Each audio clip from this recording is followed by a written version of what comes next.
Alors, on va aller voir un peu à quelle page? Page 17.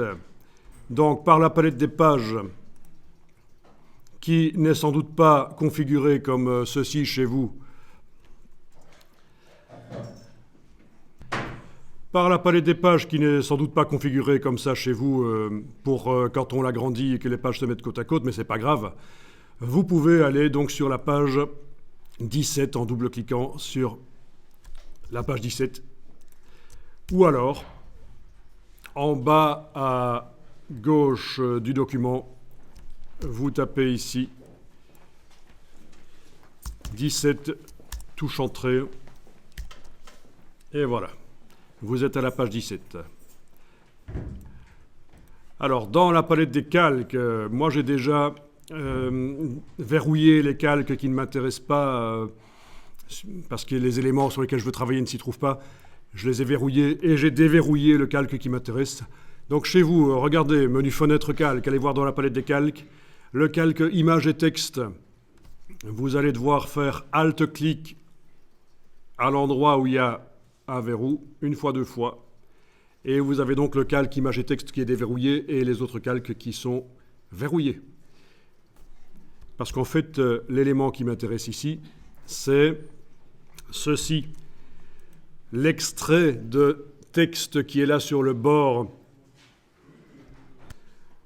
Ok, donc il a été formaté, c'est donc un extrait de texte, c'est pour les gens qui veulent parcourir un document sans évidemment se concentrer et tout lire, ben, ils peuvent se focaliser sur ces blocs de texte qui reprennent des extraits du document. Et bien sûr, ici, c'est du faux texte, c'est du faux latin, donc c'est juste, on imagine qu'on est en train de faire une maquette. On est en train de faire une maquette et donc ce n'est pas encore les vrais textes qui seront utilisés à la fin. Alors, je pense que sur une autre page, vous avez un bloc comme ça aussi, sur la page 25. Donc, naviguez jusqu'à la page 25. Donc, le bloc est déjà préparé, mais il n'a pas le même aspect. Donc, votre boulot va consister à, en prenant le modèle de la page 17, de refaire entièrement le bloc là. Non, je rigole. Parce qu'on a déjà fait le boulot à moitié pour que ça aille rapidement. Bon, ben déjà, pour que je vois un peu si vous maîtrisez un peu les choses, je vais revenir sur la page 17. Enfin, maîtriser les choses, ce serait beaucoup dire puisque vous commencez dans InDesign. Mais voilà, sur la page 17, ce bloc. Si je veux prendre son aspect, son fond beige, ses coins arrondis, sa marge qui repousse le texte par rapport au bloc. Si je veux prendre aussi l'aspect du texte, le style du texte là, comment est-ce que vous feriez? Ben écoutez, je vais vous le dire parce que c'est vrai que c'est pas évident. Une première chose à faire, c'est vérifier si le texte qui est dans le cartouche, là, parce qu'on appelle ça un cartouche, hein, c'est quand on a un bloc comme ça dans lequel on a du texte, mais vérifiez si le texte dedans utilise un style de paragraphe. Donc vous allez prendre l'outil texte et cliquer dans le texte, n'importe où, et vous allez faire apparaître la palette des styles de paragraphe, menu texte, style de paragraphe. Donc, il semblerait qu'il y ait en effet un style qui soit prévu, rien que pour ce texte-là, quand il est dans ce cartouche à fond beige, extrait texte dans cartouche.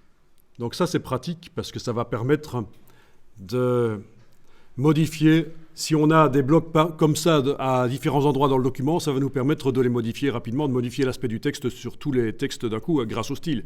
C'est logique. Ça, c'est une première chose, on a un style de paragraphe. Ensuite, si vous allez dans la palette des styles d'objets, menu fenêtre, style, style d'objet. Fenêtre, style, style d'objet.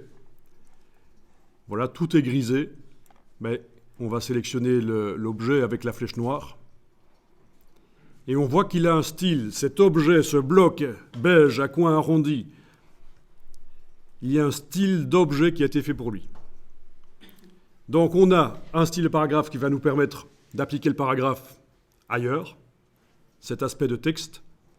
On a un style d'objet qui va nous permettre d'appliquer le style de l'objet du bloc ailleurs. Alors regardez un peu, double-cliquez à droite du nom du style d'objet. Vous allez avoir la description ici de tout ce style d'objet, donc notamment le fond, voilà, c'est cette couleur-là. Tiens, une couleur qui s'appelle couleur du fond de bloc d'extrait, tant qu'à faire. Ça peut être intéressant de faire une couleur spécialement pour cet objet-là. Qu'est-ce qu'on a d'autre? Les options de contour et d'arrondi. Ben oui, on a ici 6 mm d'arrondi partout. OK. Alors, ce qui est intéressant ici, au moment où on a fait le style d'objet, on a décidé, en cliquant là-dessus, que dans le style d'objet, il est indiqué quel est normalement le style du paragraphe qui est utilisé dans cet objet-là. D'accord? Extrait texte dans cartouche, c'est le style de paragraphe qu'on a vu juste avant. Bon, ça c'est intéressant parce que vous allez voir que là je vais annuler, vous annulez.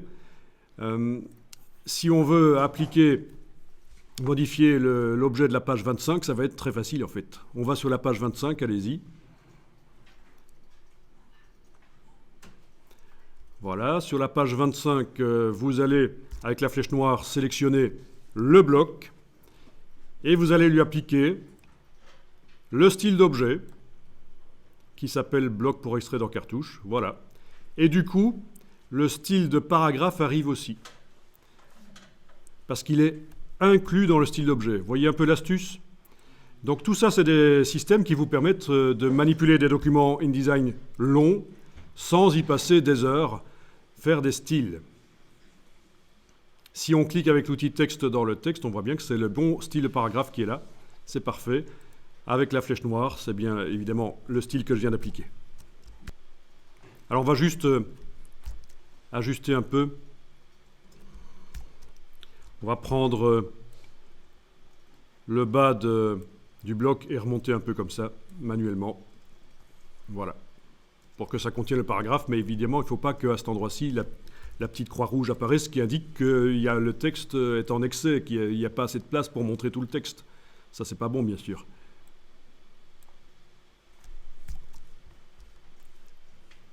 Alors, il y en a qui connaissent InDesign ici, parce que vous avez vu ça en secondaire. Est-ce qu'il y a un moyen pour que le bloc, la hauteur du bloc, se dimensionne automatiquement en fonction de ce qui se trouve dedans? Ça vous dit rien? Sans doute. Mais oui. Alors, on va faire ça. Reprenez le bloc ici, ramenez-le vers le bas. Voilà. Bon, vous voyez qu'on a un grand espace en dessous et au-dessus. Chaque fois la même chose en fait. Ça c'est simplement parce que dans les options du bloc, on est en justification verticale centrée. On peut le voir quand on double-clique ici à côté du nom du style d'objet. Qu'est-ce qu'on a ici? Option générale de bloc de texte, étant donné que vous avez alignement centré. Ça c'est Ben, vous connaissez tous centrer un texte en horizontal. Ça, on le fait dans Word, on le fait partout. Mais l'alignement vertical, c'est ça. C'est faire en sorte que le texte soit toujours au centre. Voilà, vous avez agrandi le bloc, donc il y a un grand espace au-dessus et en dessous. Écoutez, regardez, on va aller dans les options de bloc de texte. On va aller modifier spécifiquement ce bloc-là, objet, option de bloc de texte. Voilà. Et dans les options de bloc de texte, donc CTRL B sur le PC, commande B sur le Mac, vous trouvez le dimensionnement automatique.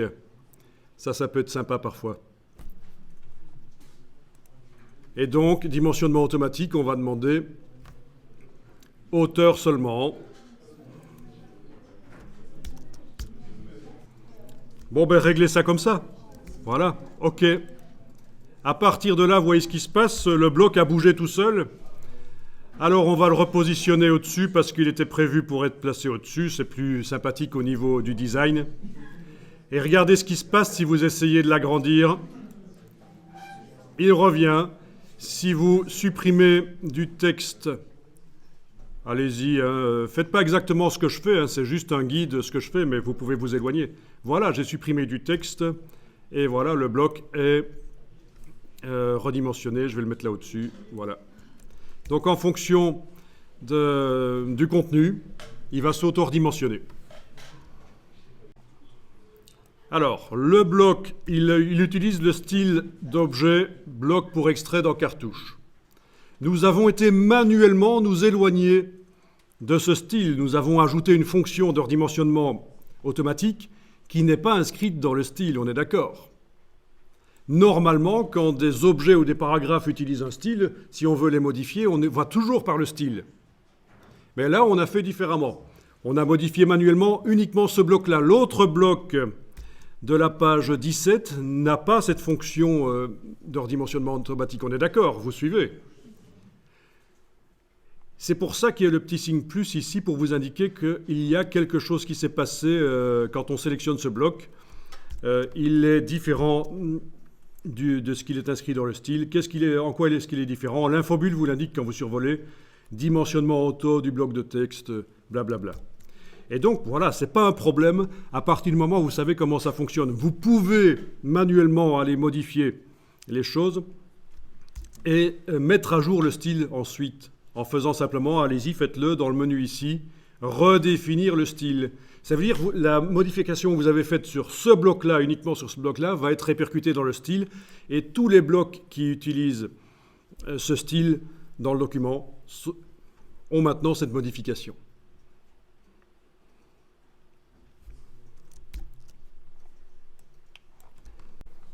Donc si je vais voir sur la page 17, voilà, le bloc là est également maintenant en auto-redimensionnement. Normalement, si j'essaie de prendre ici, voilà, on a l'effet élastique, il ne veut pas être plus grand. Si j'ajoute du texte en prenant par exemple ces mots-là, en les copiant et en allant les mettre à la fin, pourquoi pas? Voilà, ça s'agrandit. Donc ça marche, l'auto-redimensionnement.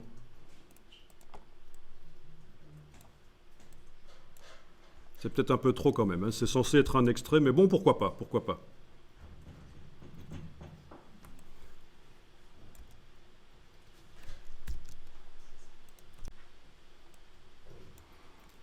Ok, alors on va modifier le style de ces deux objets. Comme ça, ça vous rappelle un peu comment ça fonctionne. On va cliquer à côté de la page, donc on ne travaille pas spécifiquement sur un des objets du document. Dans la palette style d'objet ici, on va aller double-cliquer sur bloc pour extrait dans cartouche. Oui, c'est comme ça que ça s'appelle. D'abord, je vous conseille de mettre peut-être sur un côté de l'écran, parce que la boîte va s'ouvrir. Enfin, c'est surtout moi qui ai un écran qui affiche peu de pixels pour les besoins de la démonstration. Donc, je pense que chez vous, ça devrait aller. Vous n'avez pas besoin de penser à mettre le bloc qu'on va modifier, de le mettre sur la droite de l'écran. Donc, rien n'est sélectionné. Vous avez cliqué à côté de la page. Vous allez double-cliquer sur bloc pour extrait dans cartouche. Et on va aller modifier un peu l'aspect. Alors, tout sauf la couleur. Tout sauf la couleur du fond, parce que la couleur du fond, elle est là. On va le faire par le nuancier. Par contre, on pourrait mettre un contour. Vous pouvez essayer de mettre un contour. Alors, voyons un peu, essayons de mettre un peu un contour qui a un contour blanc. Avec une certaine épaisseur. Avec la case aperçue, vous allez voir ce que ça donne. Voilà, il y a un contour blanc. Évidemment, on ne le voit pas. On voit son épaisseur, là. Alors voyons un peu si on change le type du contour.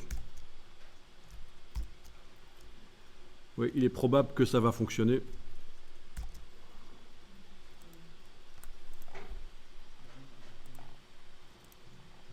Voilà, ça fonctionne, c'est l'effet que je voulais avoir.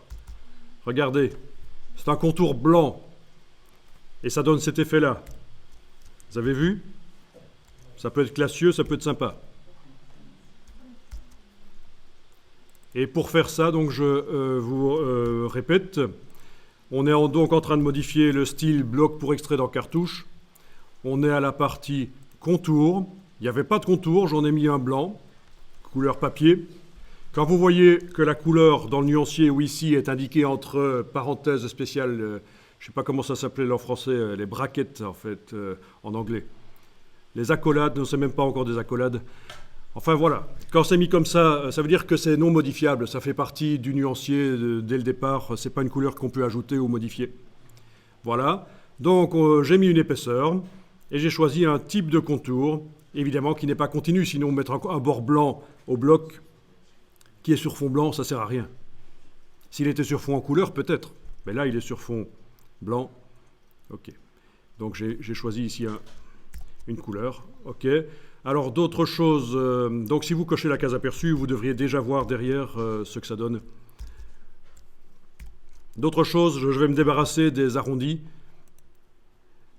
Au passage, on va voir qu'on peut faire quelque chose qu'on trouve parfois dans certaines publications, sympa. C'est des arrondis seulement sur deux coins opposés. Et pour ça, vous allez le voir ici, dans les options de contour et d'arrondi, casser la chaîne en cliquant sur elle. Voilà. Voilà, dans les options de contour et d'arrondi, vous avez cassé la chaîne, donc vous allez pouvoir faire des arrondis différents pour les différents coins. Ben écoutez, vous allez choisir de modifier par exemple celui-là, en bas à gauche, et de faire un arrondi, en fait pas d'arrondi, un angle. La valeur ici n'a plus d'importance du coup. Et la même chose pour ici, le coin opposé, un angle. Et vous voyez ce que ça donne ici. Bon, ce sont des choses qu'on rencontre, c'est un peu classieux comme ça, pourquoi pas. C'est pas adapté à toutes les publications, on va pas faire ça pour un rapport d'entreprise. Ce sera plutôt pour une petite brochure, pour des enfants, pour un parc d'attractions, pour un truc écolo, enfin voilà, un truc où on essaye de faire passer un message de manière sympathique et on veut que les gens lisent, quoi. Voilà. Il n'y a pas un côté austère. Voilà, vous pouvez cliquer sur OK. Vous avez modifié le style. On va enregistrer le document parce qu'il me semble que ça fait longtemps qu'on n'a pas enregistré le document. Donc vous allez dans Fichier enregistrer sous et vous allez modifier un peu le nom. On va l'appeler 137. Voilà. Enregistrer. Il ne faudra pas perdre ça. Alors pour modifier la couleur, je vous avais dit ne le faites pas par le style. Parce qu'on a créé une couleur spécialement pour ces blocs-là. Donc on va aller dans Fenêtre, couleur, nuancier. On va faire apparaître le nuancier. Menu fenêtre, couleur, nuancier. Et dans le nuancier ici, vous trouvez une couleur qui a été spécialement prévue. On peut agrandir le nuancier par la droite pour voir les longs noms.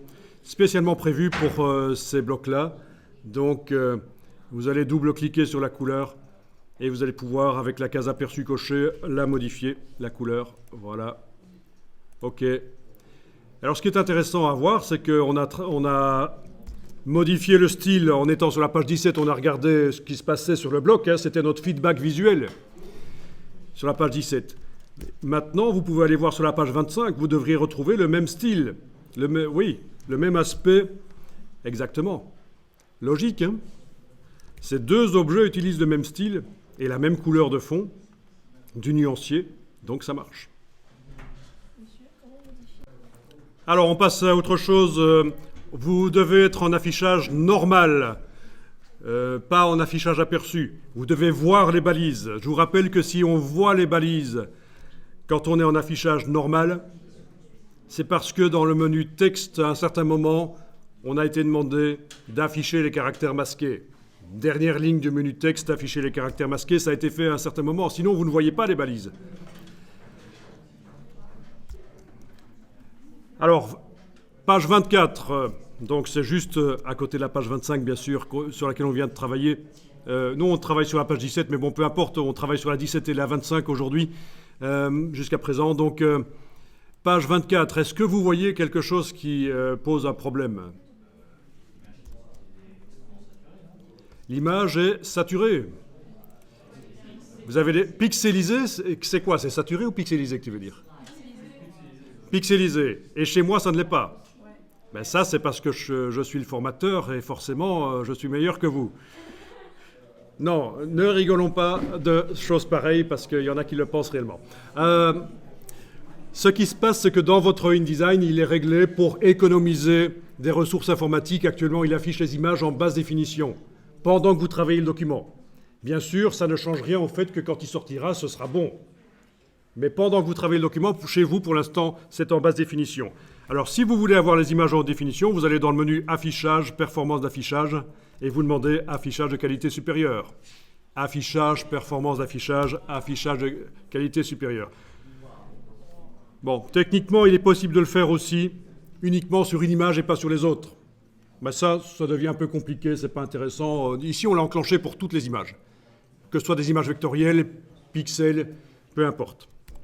Et donc, vous avez les images en meilleure qualité. Mais ce n'est pas ça que je voulais vous faire voir sur cette page 24. Il y a autre chose qui est flagrant sur cette page 24 et qui pose un gros problème en mise en page. Les espaces entre les différents paragraphes. Les espaces entre les paragraphes, vous les voyez? Comment est-ce qu'ils sont faits? Ben, ils sont faits à la bourrin en ayant mis un paragraphe vide entre les deux paragraphes. Un paragraphe vide, vous le voyez, le paragraphe vide. On est d'accord que entre la balise ici qui indique la fin de ce paragraphe-là, entre cette balise-là et celle-là, il n'y a rien. C'est un paragraphe vide. Donc ça, typiquement, les gens qui ne savent pas faire de mise en page, quand ils veulent faire des espaces entre les paragraphes, ils mettent un paragraphe vide. C'est très mauvais parce que ça ne nous permet pas de gérer correctement les espaces entre paragraphes, comme vous allez voir un peu plus loin. Et donc, pourquoi est-ce qu'on a ça? En fait, dans ce cas-ci, ce n'est pas une personne qui a mis elle-même les paragraphes vides pour faire des espaces, c'est parce que ça vient de Wikipédia, ça a été copié de Wikipédia en utilisant le navigateur Firefox, parce que c'est pas sûr qu'avec d'autres navigateurs ça le fasse comme ça. Mais en tout cas, avec Firefox, quand on fait un copier-coller de Wikipédia vers InDesign, voilà ce qu'on obtient. Bon, ben alors, ce qu'on va faire ici, c'est nettoyer tout le document. On va faire en sorte que quand on a deux balises de fin de paragraphe qui se suivent directement sans rien entre elles, eh bien, ce soit remplacé par une seule balise. Et pour faire ça, vous allez dans le menu Édition, Rechercher, Remplacer.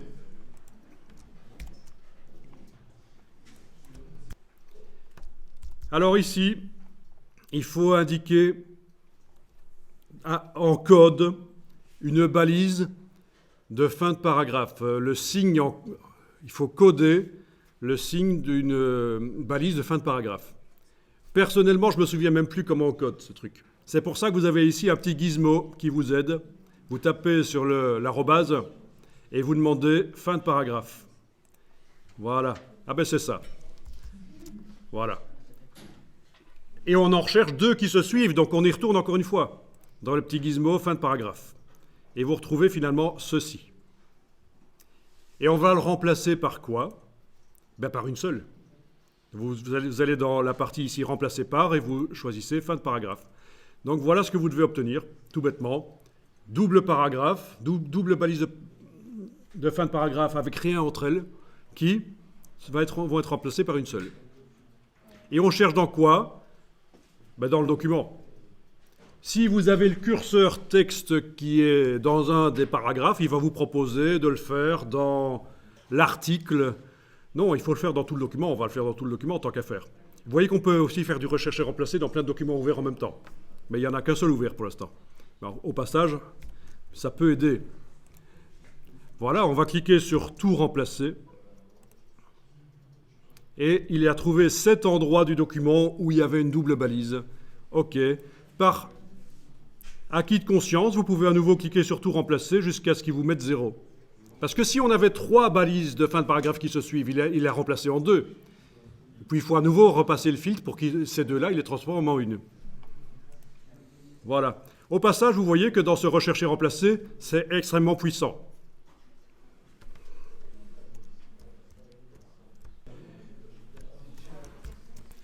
Donc, dans la boîte rechercher remplacer, on ne va pas le faire ici, bien entendu, mais vous voyez qu'on pourrait faire du rechercher remplacer dans tout le document, mais en visant seulement un certain style.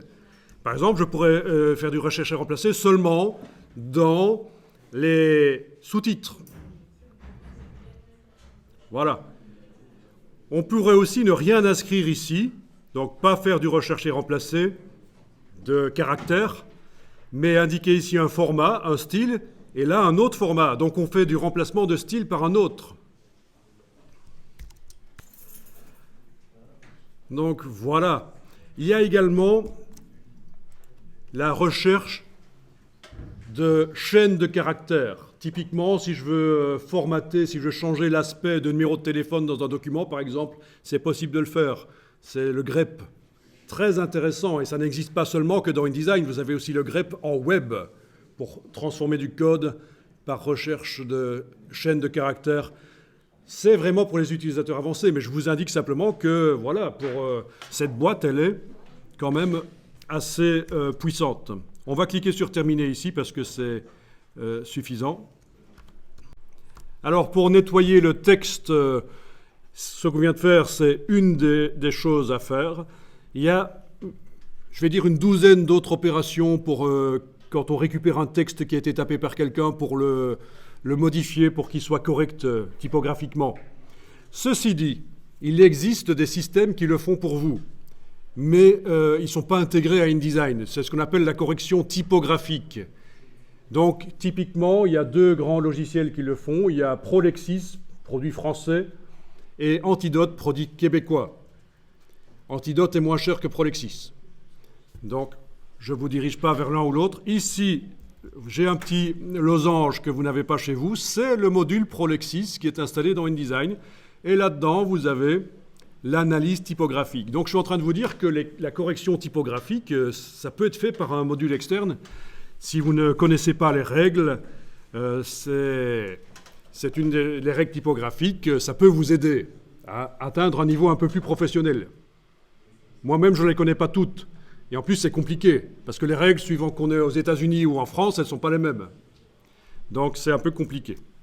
Et même, pour le français, il y a des conflits, des choses qui ne sont pas évidentes. Prolexis vous fait aussi l'analyse orthographique, mais ça, InDesign le fait d'office, hein, menu édition, orthographe. Mais il vous fait la correction grammaticale. Ça, InDesign ne fait pas la correction grammaticale. On est obligé d'avoir un correcteur grammatical. Bon, cette version-ci fait aussi en anglais. Il vous suggère des remplacements de tournures de phrases. Par exemple, si vous êtes belge et vous faites des belgicismes, il va vous dire, tiens, c'est un belgicisme, voulez-vous le remplacer par cette version-ci de la phrase qui est française, qui sera compréhensible par tout le monde en France. Voilà.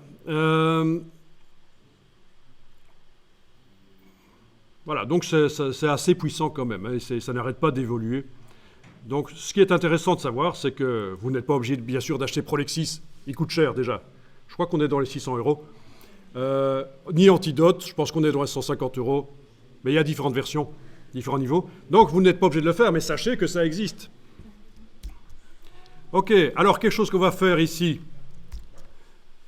c'est ceci. Vous voyez, on a à cette ligne-là, sur la page 24, on a 2 points qui commencent une ligne.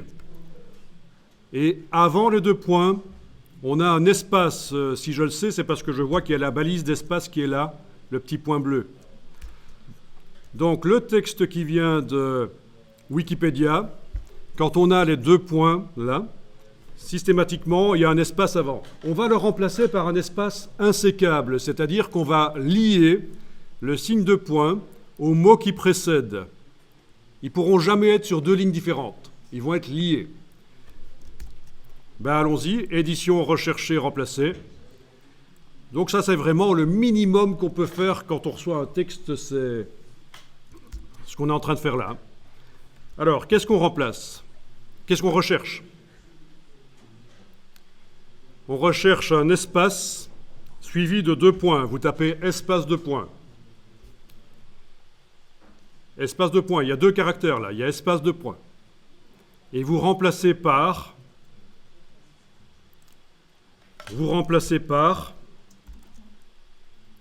un espace insécable.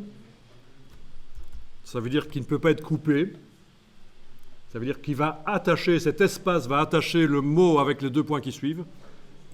Voilà. Donc c'est ça la balise. Donc dans le petit gizmo ici, espace insécable. Alors oui, la question, bon, c'est un peu précis pour le niveau du cours ici, mais espace insécable chasse fixe, ça veut dire tous les espaces qui seront avant les 2 points auront la même largeur partout dans le document. Ils ne vont pas subir la justification, le fait que le texte est collé de chaque côté de la colonne. InDesign doit, pour faire la justification, modifier les espaces entre les mots. Mais là, les espaces avant les 2 points, si on choisit chasse fixe, vont échapper à cette règle. Ah oui, c'est précis. Hein. Mais ici, on va prendre espace insécable tout simplement. Et vous allez mettre évidemment ici 2 points. Voilà, on remplace espace normal 2 points par espace insécable 2 points. Dans tout le document, vous faites tout remplacer. Il en a trouvé 9. OK. Terminé. Et là, vous voyez ce qui se passe. À la place du point qui indiquait un espace normal, on a un point avec cette espèce de pyramide. C'est un espace insécable. Jamais vous n'aurez les 2 points qui commencent une ligne. Et ça, c'est vachement pratique.